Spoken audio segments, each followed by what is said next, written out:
Bonjour, my name is Pierre Ley, and like most Frenchmen, I have a real passion for food.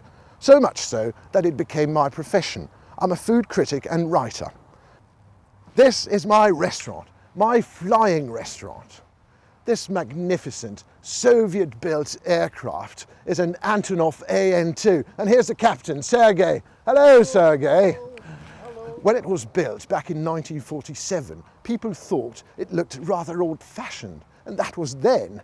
50 years later, it was still in production, and it became the workhorse of Soviet aviation all over the world. Now, this particular Antonov is now in the UK, and this one comes from Hungary. But what makes it special to me is that it is to become my flying kitchen. Inside, there's enough space to put tables, chairs, cookers, cupboards, pots and pans, everything I need to prepare and serve those dishes to my customers across Europe. Let me take you inside. Here's Natasha.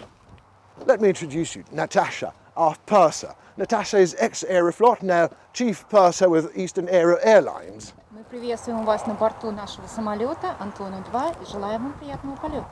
Whatever, fantastic. Well, let's go inside and meet the rest of the crew. See, plenty of space around for tables and chairs and everything.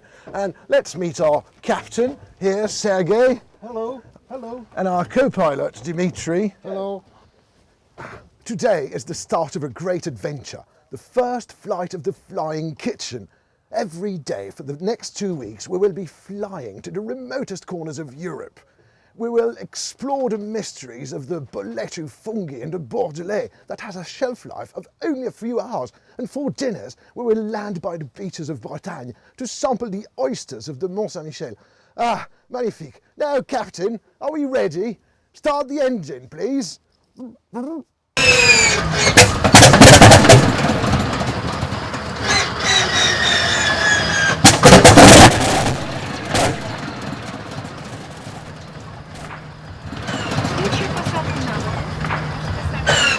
This is not, of course, like a regular airliner.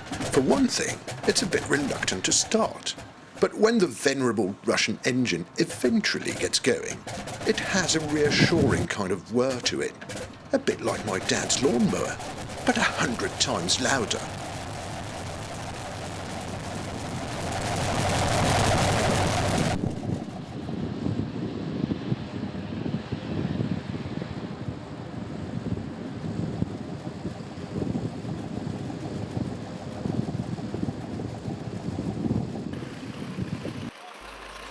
The Antonov doesn't climb very high at all, which suits me, because flying at just a few hundred meters above the ground, I can see the land in detail.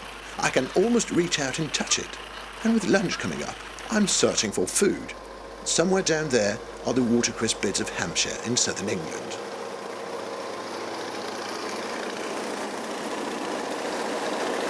What a view! My restaurant is really flying now. And we're flying low over southern England, and down there are the watercress beds in Hampshire. In a few minutes we're going to be landing there because cress is on the menu for lunch. And Captain, how much time? 5 minut, 5. Хорошо.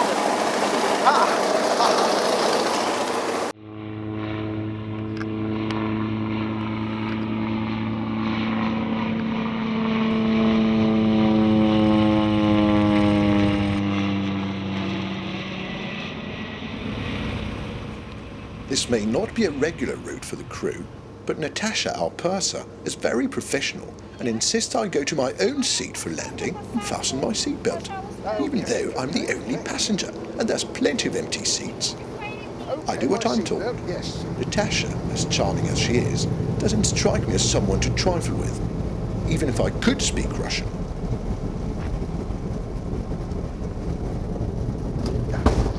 Landing in our chosen field is a very different experience to jetting into Heathrow or Paris-Charles de Gaulle. True, it is a little bumpy, but nonetheless thrilling to arrive so close to our destination. Not a customs man in sight, and goodness, no queues for security or duty-free. We're having lunch right here in this field. The good old Antonov has brought us here in a straight line, And now no trains, no taxis, no motorways or tubes. In a few minutes, I will find the main ingredient for today's menu. Now, mes amis, for some exercise.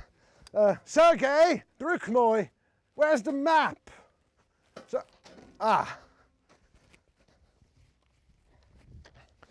Now, Natasha, please, will you set up the tables and everything? I'll go and collect the food for our lunch. Yes. I set off through the countryside in search for the watercress beds and, hopefully, some guests for lunch. Meanwhile, the Antonov is about to be transformed from a utilitarian air transport to something quite stylish and romantic. Natasha turns her hand to preparing the dining table, which she does with great style. Before becoming an air hostess, Natasha spent 12 years with the Soviet Athletes Academy in Minsk. This has got to be the most unusual charter flight she has worked on, but she gets into all aspects with enthusiasm and pride in her work, with classic Soviet determination, including coaxing a rather reluctant Captain Sergei to put on a bow tie and take on the role of maitre d'. Прекрасно. Спасибо. I just have enough time to put up my instant advertising on the parish church notice board in the hope of catching some hungry parishioners after Sunday service. Just a few hundred meters beyond, I reach my goal. Half an hour ago, I saw this from the air. Now it looks very different. So this is what they look like from the ground. They're actually filled with water.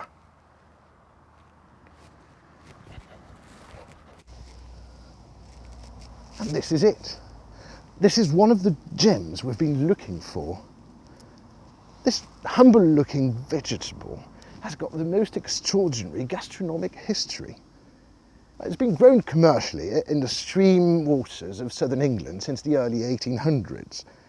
It used to be the staple part of the working class diet, most often eaten at breakfast in a sandwich. But if the family was too poor to buy bread, they'd eat it by itself. So watercress became known as the poor man's bread. Street vendors would then add their own value by forming it into little bunches. They'd sell on the streets and you'd eat it like that, like an ice cream. But the passion for watercress goes way back into the roots of history.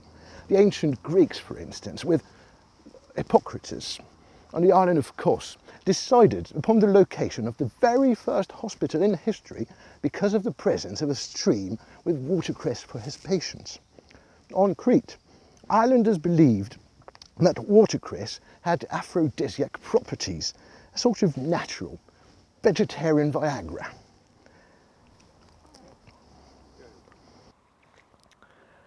I just discovered that cress growers don't use pesticides. Instead, they spray the plants with a garlic essence to keep the insects away. Well, evidently, they don't like it. Who would? In the 1970s, an Arab prince had consignments of watercress flown out of the UK to help him satisfy his harem.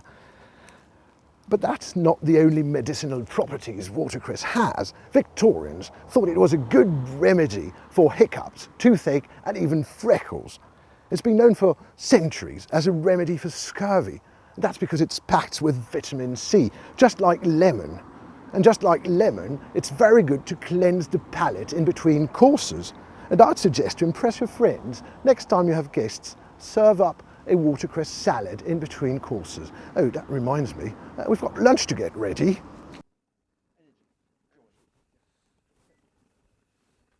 Well, watercress is good stuff by all accounts. My first interest in watercress, well, goes back to my student days in London when all I could afford for lunch was a cress and egg sandwich, but there are plenty of ways to use cress creatively and excitingly. As you would expect from the heart of the watercress area here in Hampshire, there exists an awards-winning catering company that specialises in the most delicious cress dishes. I'm joined here by James Flewitt from Cress on Creative. Now, James, tell us, what is it about the stuff that gets us so excited? It's so tasty, and so you you can utilise it with so many different things: fish, meat, salads on its own, or as you say, in sandwiches. Yes, and the taste is so fantastic. Now we're having a great classic here, cress soup. That's right. It's a classic watercress soup. It's potatoes, it's onions, sweated off in some butter with some stock, some milk, then lots of watercress to go in to give it that fantastic pungent flavour. And then I'm going to just give it another twist by putting some loose hanger blue cheese in there, which is from the New Forest, so that's another local cheese. Fantastic. I'd had a taste of that cheese earlier on, and it's absolutely great, marvellous. Now the secret is, don't overcook your watercress, just throw it in at the very last minute. Right at the end, so then it keeps its vivid greenness and it's got all the flavour and it doesn't lose any of its vitamins or minerals in there. Fantastic, marvellous. Now what are we having for mains? For mains I've got some locally sourced rainbow trout, and I'm doing that with some crushed new potatoes. One of the products which we make, which we sell on the farmers markets, is a watercress pesto. So today what I'm going to do is I'm going to virtually use a deconstructed pesto.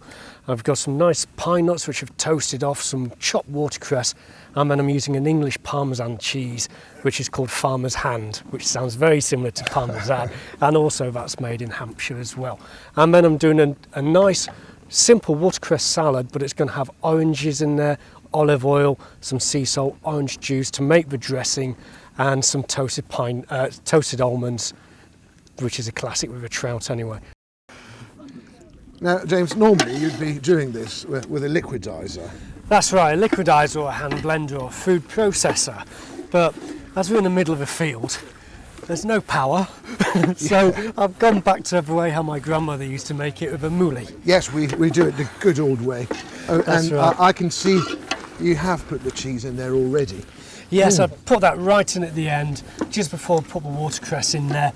So it just melts, so yes, so it releases all its flavour and all its power. That's fantastic. It smells absolutely great. I'm sure this is going to be a star with our guests in there. Oh, excellent. Great, thank you.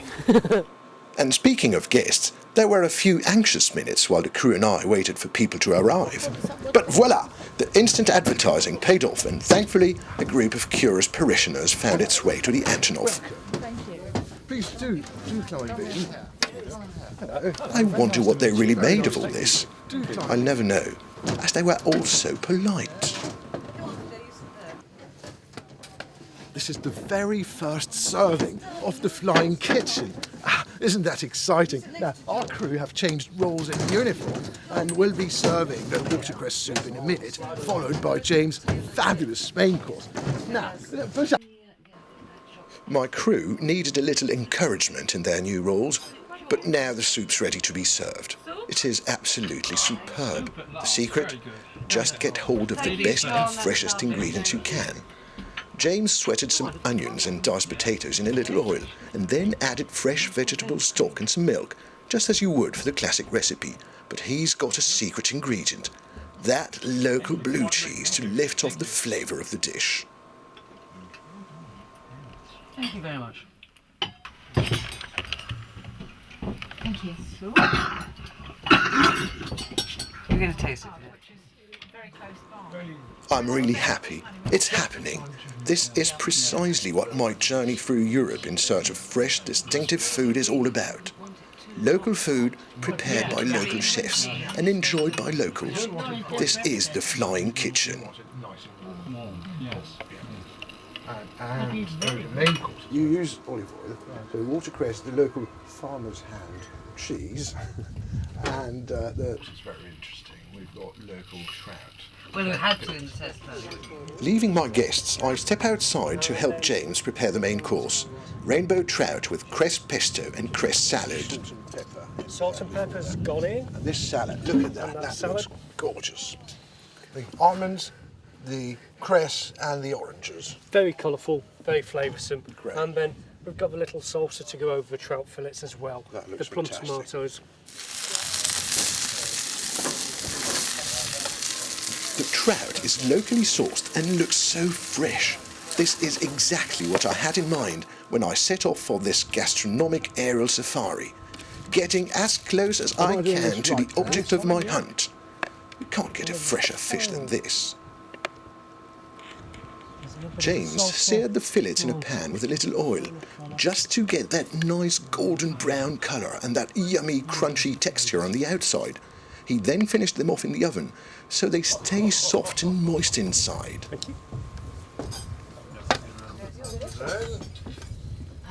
Now, the first course went all right. And I hope they're going to like the main course as much as they like the cress and soup. Absolutely fantastic. The fillets are served on baby potato mash with chopped cress and some roasted almonds for taste and texture. Plenty of green on the side with the cress salad. The tangy taste of the oranges blends in so well with the refreshing peppery-like flavour of the cress. On top goes the deconstructed cress pesto, like the name, made with cherry tomatoes, pine nuts, spring onions, cress of course, and a locally made parmesan. Just don't tell the Italians. It looks splendid. Our guests loved it. Come on, James, and here's our chef for today, James Stewart. Well done, James. That was absolutely superb. I think we did it. We cracked it. So many congratulations. James has been our first chef on the programme, and as such, I would like, thank you, Natasha, to present you with our flying kitchen wings. That bears our motto, volare per mangiare. Thank you, James. Natasha. Can we say on record? Thank you very much.